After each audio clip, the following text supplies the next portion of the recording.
Hello and welcome to Undivided. Thank you for being here. Thank you for your commitment to giving common sense a comeback. I'm Brandi Kruse. A special thank you, as always, to subscribers to the show. Without you, we cannot do it.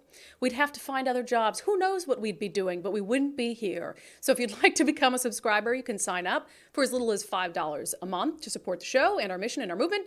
unDividedPod.com, unDividedPod.com, unDividedPod.com. And again, you can sign up for as little as $5 a month. Coming up on the show today, we're going to go through some of your frequently asked questions about the long-term care tax, which after a lengthy delay is going to be taking effect on July 1st. Yay to all of us, more money out of our paychecks and out of our pockets. Also, Seattle Mayor Bruce Harrell is really trying hard to convince people that he's doing something to improve downtown. His office put out the weirdest propaganda-style video where it looked like a room full of hostages. I've got to play the thing for you. Later on, we're going to talk about the Chinese Communist Party and land purchases in the United States. How can you stop the Chinese government from buying up farmland, for example, in places like Washington? We'll hear from Congressman Dan Newhouse. And of course, we'll get to Florida Report with my sister Miranda. But let's start with a long-term care tax. It's an issue that you guys have been bugging me. Brandi, this is coming up. Talk about it, talk about it, talk about it. Today, we're going to talk about it. So there are some I would say frequently asked questions that I'm getting from all of you, but just a little bit of context here. So Washington State, in its infinite wisdom of how the government absolutely must take care of everyone else at the expense of other taxpayers, passed a long-term care program. And what it'll do is you pay into it. It comes out of your paycheck starting July 1st. And then if you need some sort of long-term care later in life, you can get up to like $34,500 in benefits. Now, it ran into some problems right away. There were exemptions that were absolutely necessary and common sense that weren't put into the law at the beginning.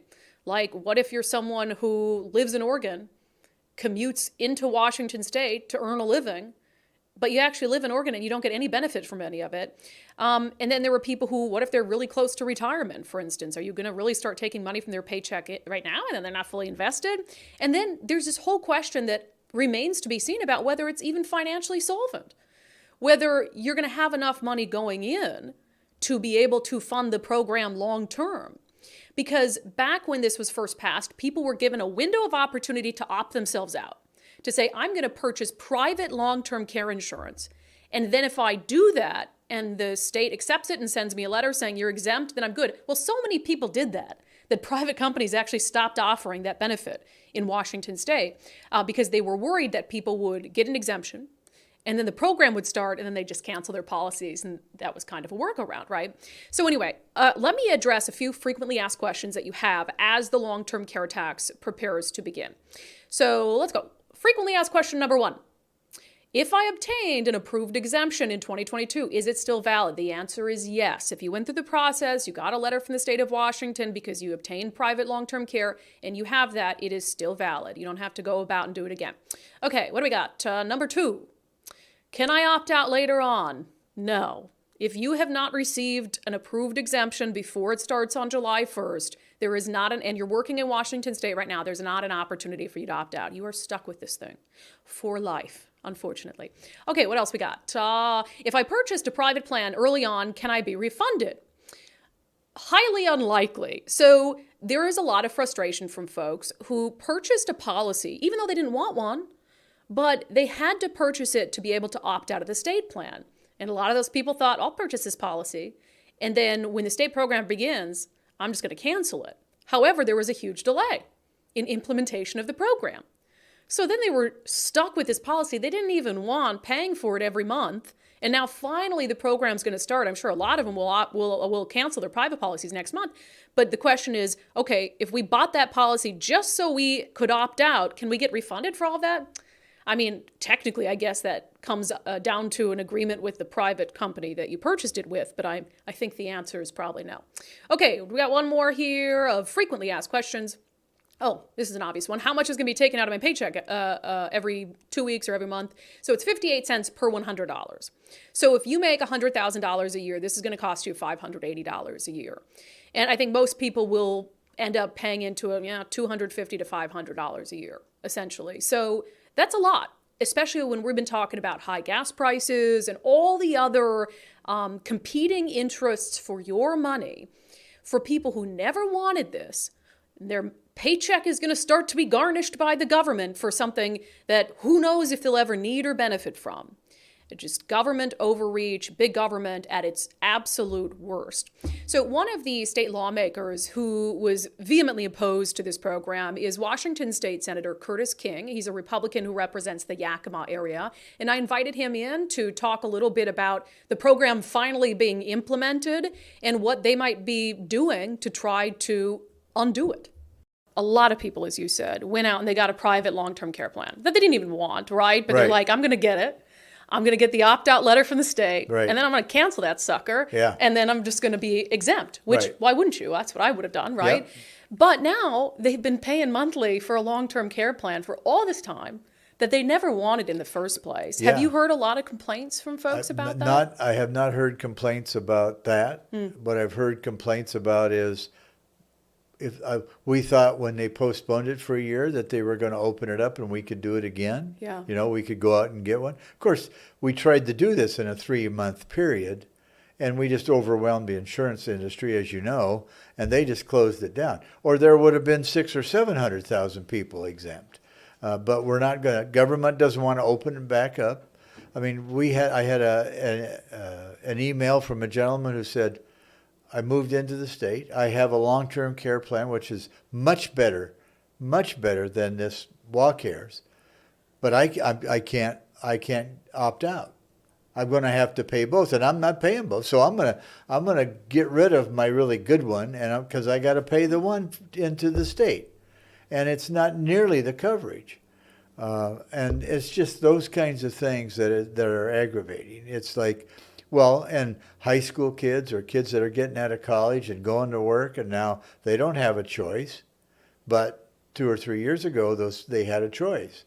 But why the cutoff? Why? Because they're trying to get every dime they can out of every citizen in the state of Washington that's working. So, and I guess I didn't know that. So I remember the short little window of an opportunity to ask for an exemption and get a plan.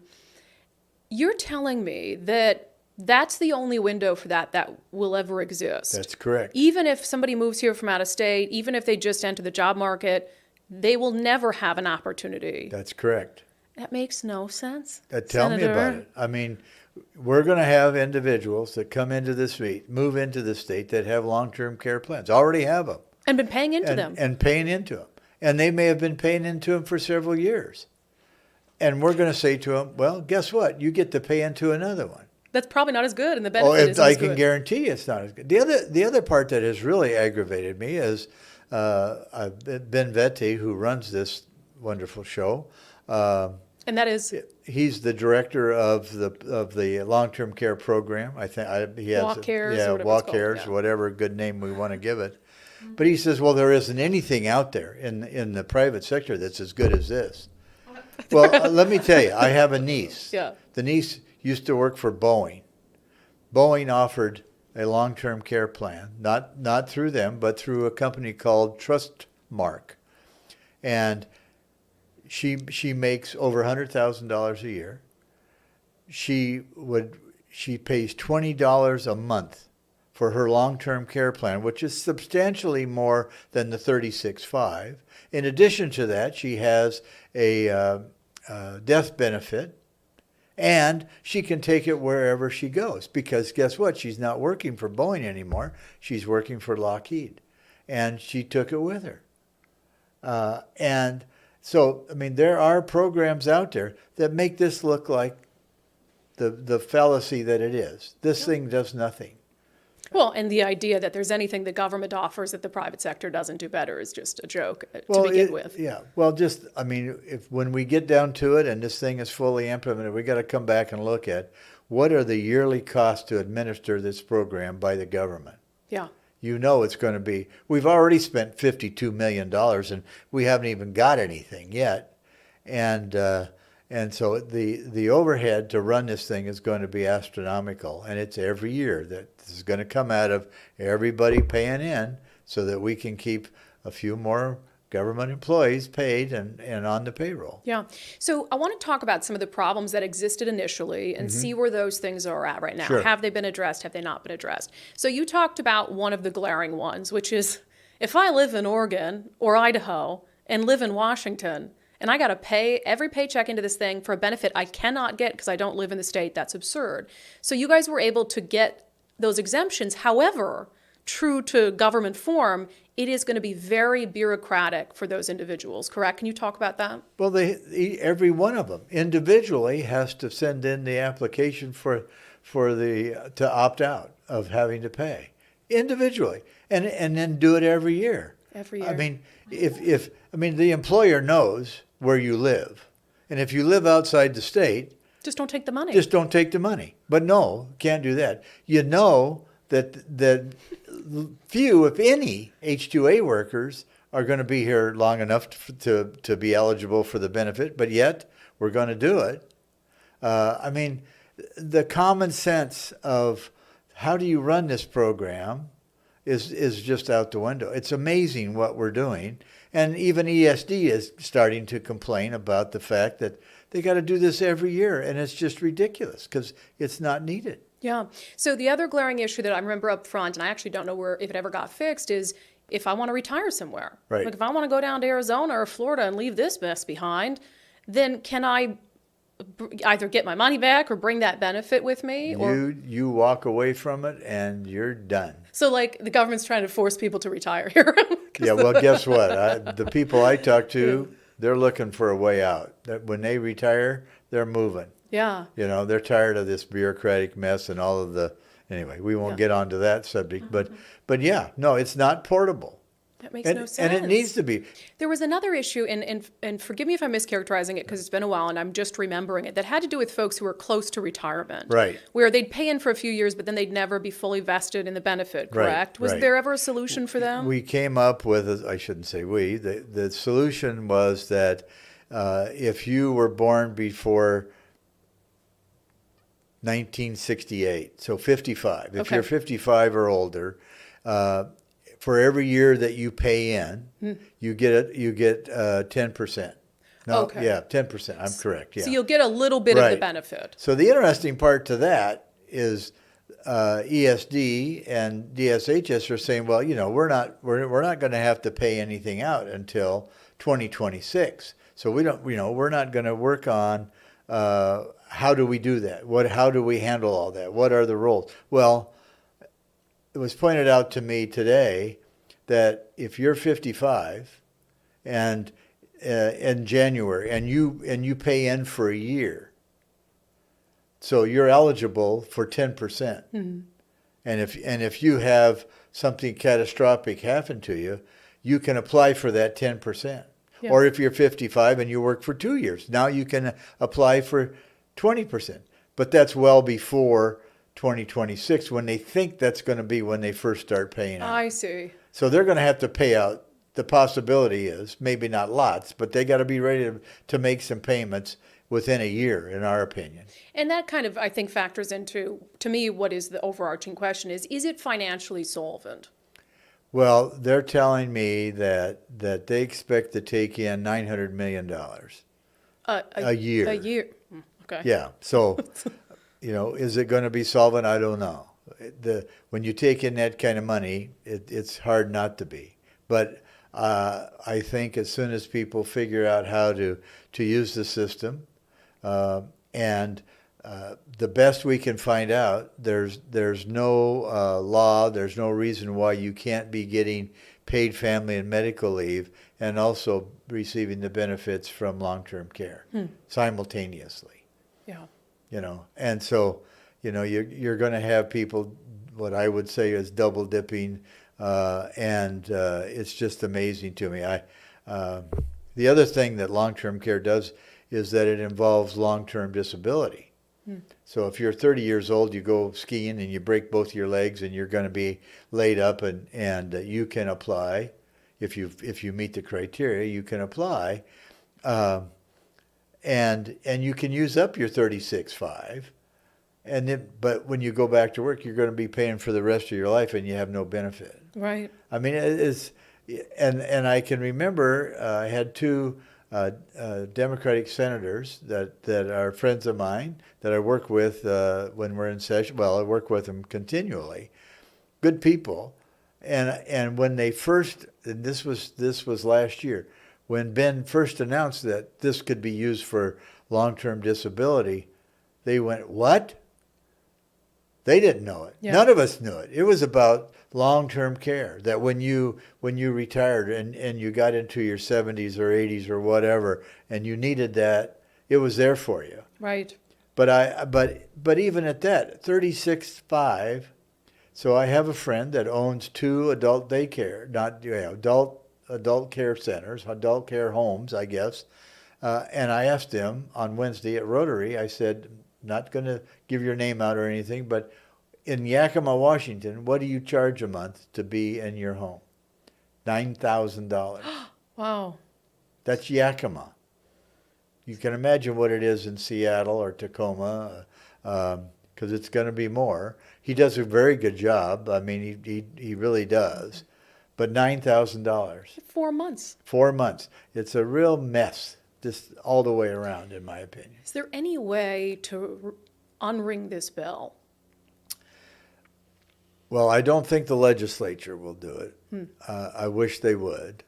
I think it's going to take an initiative of the citizens to get out there, and this is what I'm waiting. I'm anxious to see by the 7th, 14th, or 15th of July, when these individuals get their first paycheck, and this is taken out of their check. It's like, oh, so what's the reaction going to be? Yeah. I didn't authorize this. What is this for? I don't want that. Well, the government would tell them, well, we're doing something for you that's going to benefit you 40 years down the road. Yeah, right. We're saving for you. Unless you want to go live with your grandkids in Nebraska or something, then you can just be thankful you helped somebody else out. Exactly. I mean, this is the fallacy. This is a program that nobody asked for. Mm-hmm. Nobody wants it. I can guarantee you, nobody very wants few. it. Yeah, very few wants it. Oh, SEIU might want it. Yes. Yes. And yet government is saying, "Oh, we know what's best. We know how to take care of you."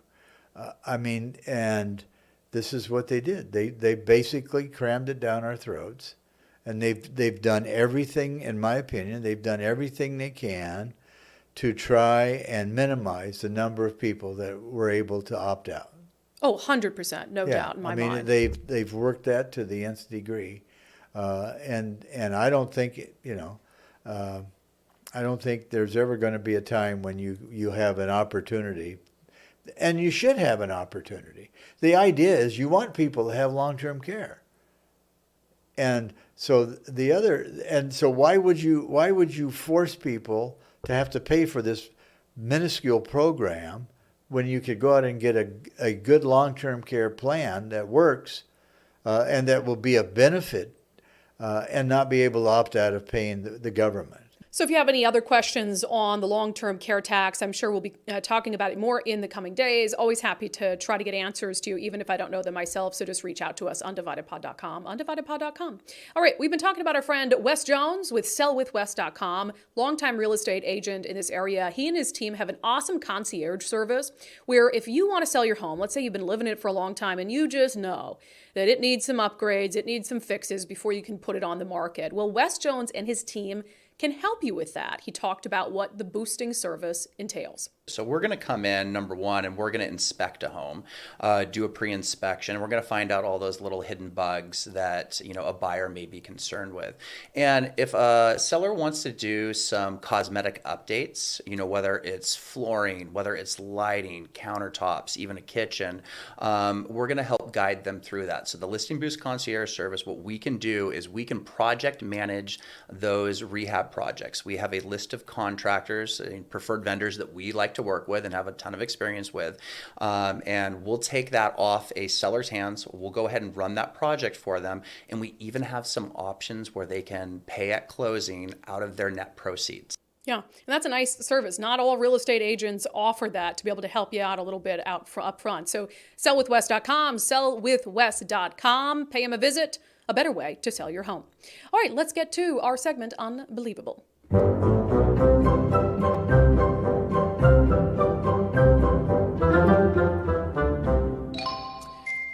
in the many years I've been a reporter in Seattle, I've seen many a mayor try to reactivate downtown, Westlake Park, Pioneer Square, issues where every once in a while the ebb and flow of the drug trade gets really, really bad. Of course, a lot of downtown, the drug trade is really, really bad. Crime, disorder, empty storefronts. So, of course, Seattle Mayor Bruce Harrell is trying to reactivate downtown for the umpteenth time. And he announced the 7 steps of his downtown activation plan. He got protested. Now I'm glad that I got protested. Bruce Harrell got protested. He got protested by the Stop the Sweeps crowd, the people who don't want him sweeping homeless encampments. So I gotta say, it was a little entertaining to watch him try to do a press conference with people shouting in the background. But let's listen in. Basically, in our downtown activation plan, it's about activation. It's about rejuvenation. And there are 7 pillars by which our framework will be framed around. Is it all Kamala Harris-esque? Oh, wait, can I not compare them because they're both black? Oh, I did that once before and I got in trouble. But I love these, like, our activation plan is about activating downtown. Oh, you don't say? Anyway, okay, let's carry on and we'll listen to his pillars of his program. First of all, we want to make downtown safe and welcoming for everybody. Safe and welcoming, number 1. Number 2, we want to transform our downtown into a lively neighborhood where more people can afford to live. We know about the housing affordability issue. Third, we want to create a unique downtown retail experience. There's some things you can't get on a computer. There's some things you can't get through e-commerce. What is that? That retail experience. We have a lot of small business owners here, a lot of entrepreneurs. What is that experience? We want to capture that, such that this becomes a destination for everyone to come to experience that retail experience. Number 4, we want to make downtown a safe place where people want to work. I got to emphasize that point. Want to work. They want to be here. That will reflect the future of our economy. That is critically important to our success as a city. Next, we want to celebrate our arts, culture, sports, and entertainment. I have some athletes in back of me. We have some artists here. We have people that understand the world of entertainment. See, I know a lot of you are distracted by that. All it sounds to me, it's music to my ears. Because that's activation. Don't clap for that. That's not the kind of activation Seattle needs. Like, look, I love a peaceful protest, but I'm sorry, don't encourage the Antifa types to come protest and call that activation, because we've seen what their version of protest can look like, and that's part of the reason you have so many boarded up storefronts downtown.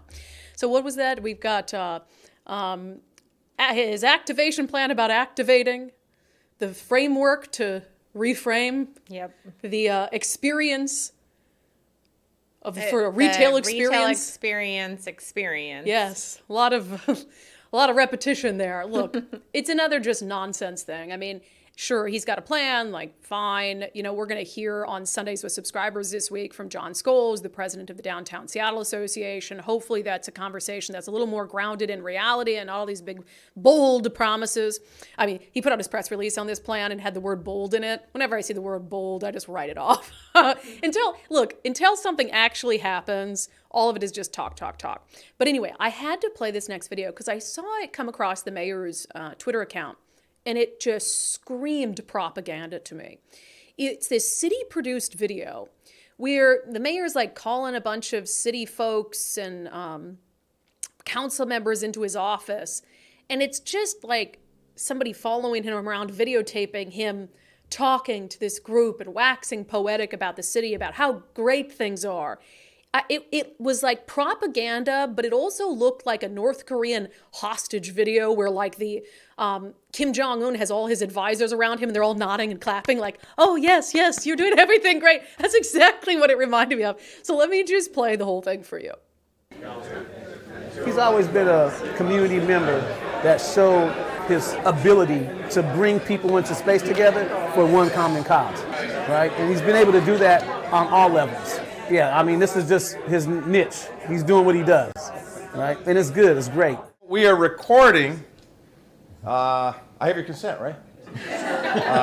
just because this is like our pregame chat on what we're going to do. We're really going to redefine some things today, and all of you are part of it. Your leadership will be part of it. Those channels of communication are coming together, developing. I think that's just extremely important, so that's why it's great that we're here today. Everywhere I go in this city, people are saying the city's coming back. We feel good about what we're doing, and you guys are on the right trajectory. Everywhere I go. Can anyone confirm that? So this Councilman Dan Strauss, he's like, oh, So yeah. I may ask that question out there. I want to make sure. That was a trial run. Lord have mercy.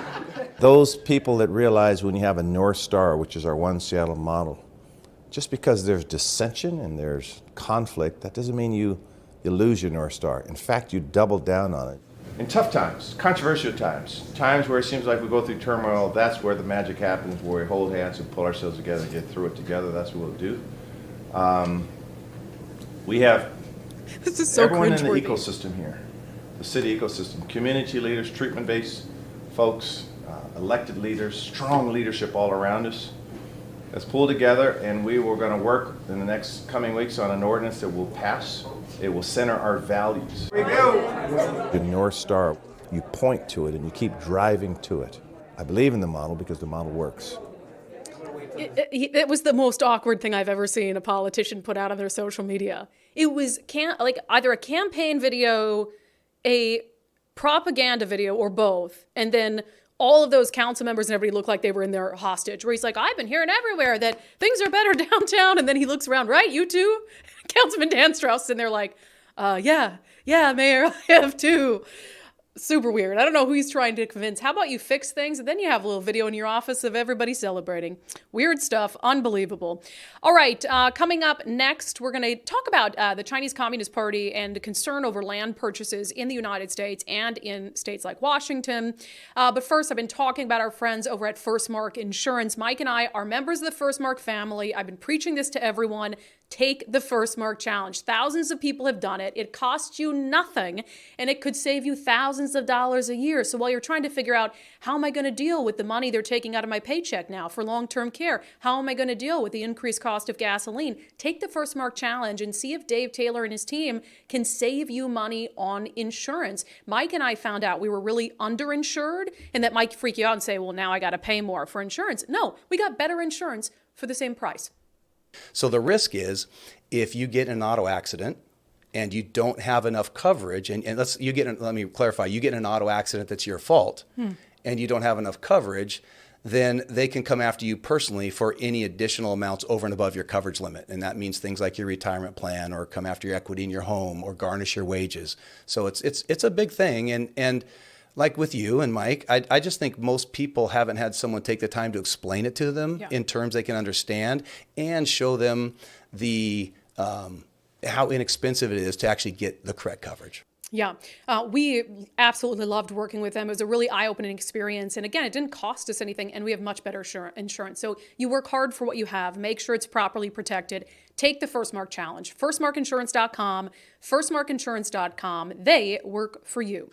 As you guys know, we were out in Eastern Washington on Tuesday, and we did a sit-down interview with Congressman Dan Newhouse, Republican congressman for Washington, while we were out there. And one of the issues we talked about, which is an interesting issue for me, because I'll be frank, it's not one that I know a lot about, and so that's why I was eager to talk to him about it, is these ongoing concerns. And we've heard about it on Florida Report. We've talked about it a little bit with Ron DeSantis and what he's trying to do in Florida, but ongoing concerns about entities with ties to the Chinese Communist Party making land acquisitions in places like Washington, agricultural land. And what are they trying to do? What do they want that land for? Is it for nefarious purposes? So it's an issue Congressman Dan Newhouse is really clued in on and is really worried about. So I want to take some time to talk to him about it. So this is an issue that I first got involved with it about 2.5 years ago.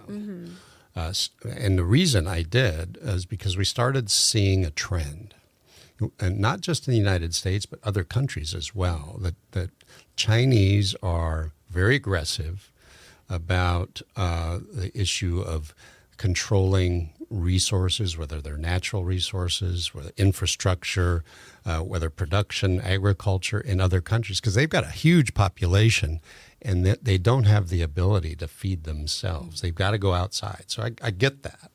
But seeing this huge influx of acquisition of assets in other countries, we started looking here within our own shores. And you know what we found out? Over the last decade, the purchases by China in the United States has gone up by a factor of 10. Granted, it's not a huge number at this point. I think 380-some thousand acres throughout the country. But that trajectory that we're on and what we've seen in other countries made me stop and think we should do something before we wake up in 10, 20 years and think, oh my gosh, we should have done something. China's got all our farmland. Yeah, right. And you know, why is that a big issue? Well, as you know, our relationship with China is an interesting one. The two largest economies in the world. I would not describe China as being our ally. In fact, they're more an adversary.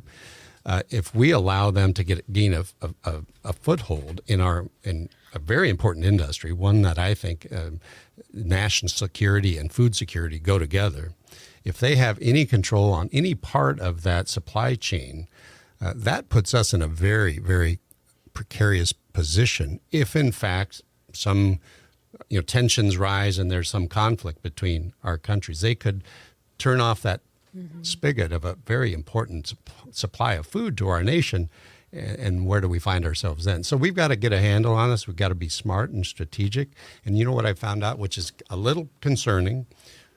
We don't have a good system in place in this country we do our best to track this, but to stop it. So we're trying to give federal agencies the tools and the resources they need to be able to do this and have that conversation with them on how we can accomplish it. So it's taken time, but the good thing is, Brandi, I've seen over the last 2.5 years, many other members of Congress, members of the Senate, other states, even the state of Washington, are waking up to the fact that this is a threat. Yeah, it should be. It's bipartisan, right? To say this Absolutely. is very concerning. Yeah, absolutely. And one of the few criticisms, if I could just go that way, I'm here. is that you're focusing on Chinese individuals. You're going to increase xenophobia throughout the country. Nothing could be further from the truth. This is a national security issue. We're focused on the Communist Chinese Party and not individual Chinese Americans. And so that's a very hard distinction that we have to make, and sometimes difficult one for sure. But that's the focus that we have. I mean, can't the U.S. government just say, absolutely not, if you have ties to the Chinese Communist Party, you can't buy any property in the United States or farmland, and if you have it, we're going to take it from you? Is that too far? Well, that's what that seems easy enough, right, to do that, make that statement, but there are a lot of, it's complicated. There's, investments in companies sometimes get very hard to determine who's who and what are the origins.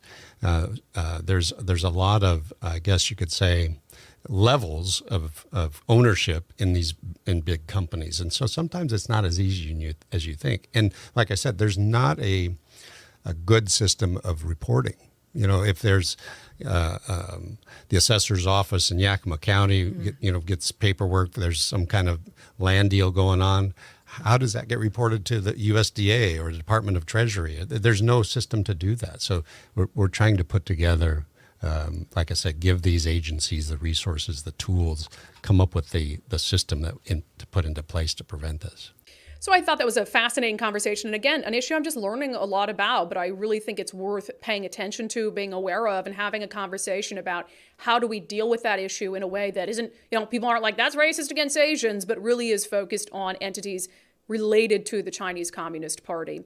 By the way, coming up on Sunday, I'm going to have another clip from our interview with Congressman Newhouse on an issue I'm sure he was thrilled to talk about, but I'm sure you're curious about. He was one of only a few Republicans in Congress who voted to impeach former President Donald Trump, and he was only one of two who kept their jobs after that. He was reelected when most people, Republicans who voted to impeach Trump, were not. And so coming up on the Sunday show, we're going to discuss that and have a frank conversation about it. So if you'd like to watch that show, sign up, undividedpod.com, undividedpod.com. We always have great in-depth interviews on the Sunday show where you can sit back, relax, and learn something new. So we'll have another clip from him on that episode. All right, let's get outside of Washington State for a moment. It is our segment, Florida Report. It's not even controversial anymore. People know in Florida their freedoms are going to be respected. Miranda, good day, mate. Good day. We always see the stories here of new laws going into effect July 1st, and usually our new laws are dumb. But you guys have some new ones too. Any good ones? Yeah, there's a couple of good ones. Well, there's ones we've been talking about and covering on the show, like the constitutional carry is going to go into effect. Some of the gender bathroom ones we've spoken about are going to go into effect. But there's also a couple interesting ones. One of them, SB 214, basically prevents credit card companies from labeling gun and ammunition purchases underneath a separate, I guess, a separate product code or buyer code.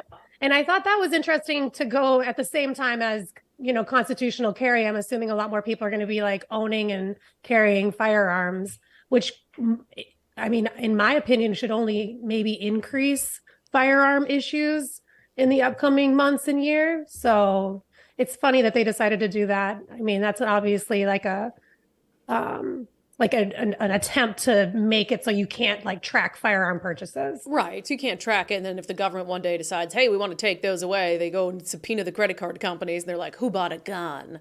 So do I think that's going to happen in our lifetimes? Who knows?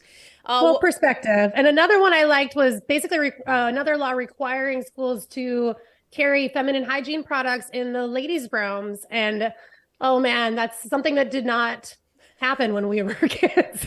Yeah, you just, were bleeding out and didn't know what to do. Nicole looked at me like, don't say that. Pretty Nicole, awful. You'd wind adults. up in the lost and found section pretty quick. People don't know the hell. Does the law require that they be put in the male's bathroom too? In Florida, I don't think we've gotten to that conversation yet. Yep. But for now, we're going to start with the girls' restrooms, and I think that that's a great place to start with that. There's a bunch of other interesting ones that go into combating human trafficking and stuff like that, and some that I'm reading, and I'm like, these just seem like they should already be a law. But, there's over 200, so Florida's changing fairly drastically this weekend. I think there should be a limit to the number of laws that a legislature can pass during the session. Like, it gets into the hundreds, and I'm like, we already have so many. Do you need to pass more? I bet all our male viewers and listeners are very excited about the period talk today on Undivided. Well, if they have daughters and wives, they should be excited about that because it definitely is something that will make their lives a little easier. True. Okay, there is this crazy story about a quote-unquote intruder who wasn't actually an intruder, who was shot by a homeowner in Florida. Wild. Yeah, super wild. A man, and this is just after 9 p.m. in the evening, his wife saw somebody in their backyard, told her husband went out there, shouted at the person. The person apparently did not respond verbally, but did start walking towards them. So it caused this Florida gun owner and homeowner to protect and stand his ground. And he fired off 30 rounds at his pool keeper. It was the guy that cleaned his pool. And I guess he was just running late on his rounds that day. And he ended up at their house super late without letting them know. And this guy's not going to be charged with shooting at this guy. One of the sheriffs had made a statement like, it's lawful, but awful. Yeah. So that's a really good way to put it. I mean, if you're going to be there, and I imagine 9 p.m. right now in Florida, it's still like maybe a little light out, but not really.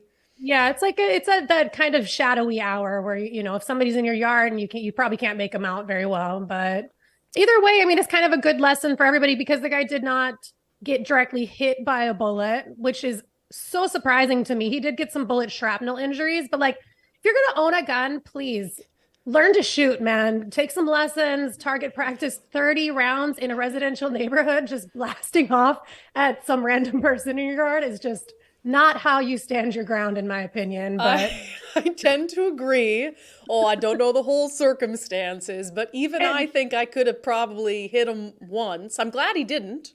Yeah. And even on the other end of the spectrum, being the pool keeper just doing his job, communicate with your clients. If you're going to wind up in somebody else's yard, make sure the homeowner knows you're going to be there. I photograph residential real estate, and I promise you, if the homeowner doesn't know I'm coming, I am not going, period. And that's not even a safety thing. That's just courtesy. So Like do yourself a favor. And if somebody is like asking for who you are, maybe just respond. Yeah, well, yeah, and I don't know why he didn't respond if he didn't hear whatever, but it's like when the working man comes to our house, they send us a text and they knock on the front door and they let us know like, hey, we're going to be in your backyard all around your house. And I always appreciate that because, I don't want to be surprised by someone. Really quick, we can't, have a week without DeSantis. He was down at the border. He spent a lot of time down there and he's now put out his plan. And it turns out it's kind of similar to Trump's plans on the southern border. Yeah, it's pretty similar. And honestly, I don't expect it to diverge too much from his plan because it's pretty, in line with what would probably work and also, party values and what the party's kind of looking to do. But it would basically end birthright citizenship. It would send some U.S. forces down south of the border to combat the drug cartels and maybe slow them down from crossing over our border and completing the wall amongst a whole bunch of other things. But it is pretty similar. Is he saying that Mexico is going to pay for the wall? I haven't read anything about who he thinks is going to pay for the wall. He's a pretty reasonable guy. So I think that if he ends up president and wants the wall built, he's going to find a way to build it, whether it's Mexico and the taxpayers of the United States. I don't know. But yeah, Mexico's not paying for the wall. I think DeSantis knows that. Okay, Miranda, well, we sure do appreciate it. Have a great day. Bye-bye. Bye-bye. It's not even controversial anymore. People know in Florida their freedoms are going to be respected. I've been talking about the Eastside Weight Loss Clinic plan. It's summer. I'm feeling great, ready to hit the beach, ready to hit the barbecue, ready to boat, whatever, take pictures, hang out with friends. I'm down 36 pounds on the program. I feel great. I started Eastside Weight Loss Clinic in November, lost most of that weight in just 2 months. And a lot of you have noticed I was at the meet and greet over in Eastern Washington this past week on Tuesday, and I got so many compliments from people saying, oh my gosh, you look great. Individuals I'd seen at events previously. Look, Eastside Weight Loss Clinic, it's not magic. Like, you do have to eat better, but it's structured in a way that I think is really easy to follow and teaches you better eating habits in the long run. There's no prepackaged meals, no counting calories, no strenuous workout routine. So do what I've done and so many others have done. Just be feeling better, looking better, more energy in just a short period of time. So eastsideweightlossclinic.com, eastsideweightlossclinic.com, schedule a free 15-minute consultation with Dr. Ryan Coogan. It is that easy. Okay, we mentioned this yesterday, but this show is not actually live today. Ooh, I'm coming to you from the sky on an airplane. Ooh, I have a family reunion in Minnesota. We left super early, and so we pre-taped beforehand. And so I'm not gonna fake read comments because there's no live comments. There's during no the comments, show. But I do have something for you. Because by the time we come back on Sunday, Monday, it's your birthday. You have something for me for my birthday? I do. What is it? Are you ready? Oh my God, you're so sneaky. I am. Whoops. Okay. Oh my God. When did you do that? I don't know. Wait, are you going to sing happy birthday to me? Hold on. I'm prepared for this. Oops. That's Jingle Bells. You have to sing.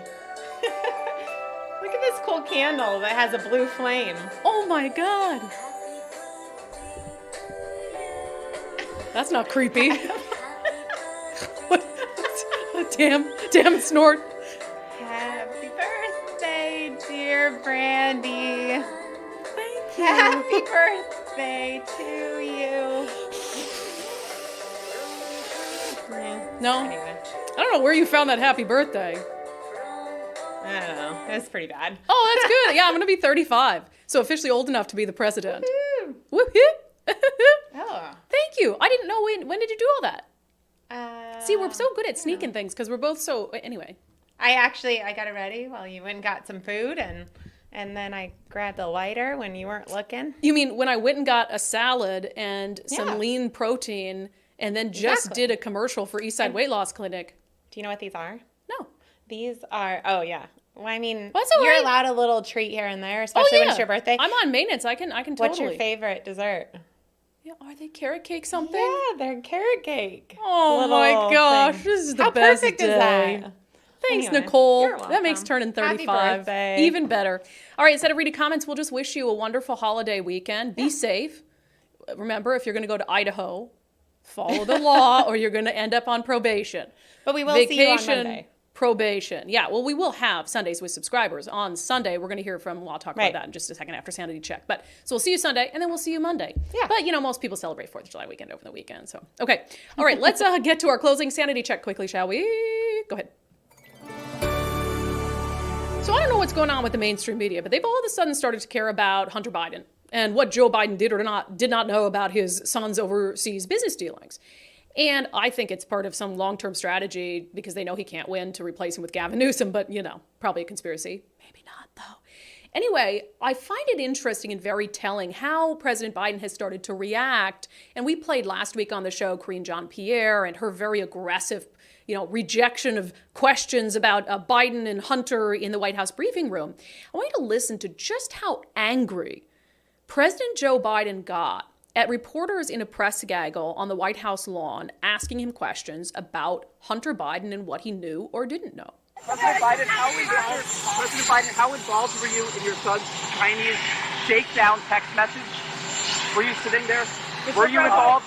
No, I wasn't. And I don't. Were you? No. That anger is telling. That anger is a man on the defensive. And that anger is also a man who is not used to being asked hard questions like that, who's not used to this media ecosystem pressing him like that. Now, I don't know what has prompted this sudden bout of sanity from the mainstream media and the corporate media. I don't know if there's something nefarious at play. I'm glad they're doing it, though. I'm glad that they pressed Karine Jean-Pierre and didn't let her off the hook in the White House briefing room. I am glad that they pressed President Joe Biden to the point where he was screaming no at them. This is what the media is supposed to do. This is sane. This is what you need to do to restore sanity to our country. And I was very happy to see it. All right, that has been it for today's episode of Undivided. Thank you for being here. Thank you for your commitment to giving common sense a comeback. Don't forget, for subscribers, we will have a regular episode of Sundays with Subscribers. We'll hear from John Scholes, president of the Downtown Seattle Association, about the upcoming MLB All-Star Game. I'll also have a portion of my interview with Congressman Dan Newhouse about his impeachment vote and fast forwarding a couple years since that time and how it's impacted or not impacted his political career. So I thought it was a really interesting part of the chat that we have. So if you're not a subscriber already, please become one. undividedpod.com. undividedpod.com. You can sign up for as little as $5 a month. So subscribers, I'll see you on Sunday. The rest of you, I'll see you Monday on the live show. Have a fantastic, safe, wonderful weekend.